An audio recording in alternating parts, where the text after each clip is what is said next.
Mais alors cette consommation est une consommation qui a, depuis sa découverte, depuis son apparition autour du XVe siècle, même si on en parle dès le XIIe, dites-vous, c'est une consommation absolument considérable, très différente d'ailleurs selon les pays, Philippe Goavertz. Oui, c'est le deuxième produit dans les échanges internationaux. Hein, c'est dire le volume que ça représente d'échanges et de valeurs, hein, parce que c'est sur les bourses que ça se négocie. C'est le deuxième commerce, dites-vous, après celui du pétrole. Après celui du pétrole, oui. Ouais. C'est dire l'importance que ça représente pour les pays producteurs. Hein. Mais pour les pays producteurs, si je peux me permettre de dire un chiffre qui va démontrer quelle est la place du pays producteur par rapport au pays consommateur, entre les années 90 et les années 2000.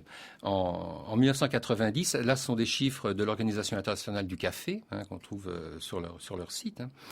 Dans les années 90, la valeur de vente au détail des cafés était de l'ordre de 30 milliards de dollars. Et les pays producteurs en recevaient 10 à 12 milliards de dollars. Donc sur 30 milliards, 10 en revenaient aux pays producteurs. Oui. En 2002, après la chute, après la crise du café, en 2002, la vente du café au détail est de l'ordre, dépasse même les 70 milliards de dollars.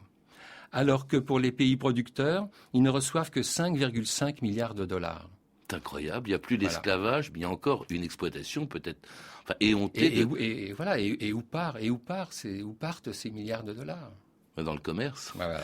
D'où l'intérêt ou d'où l'importance du commerce équitable.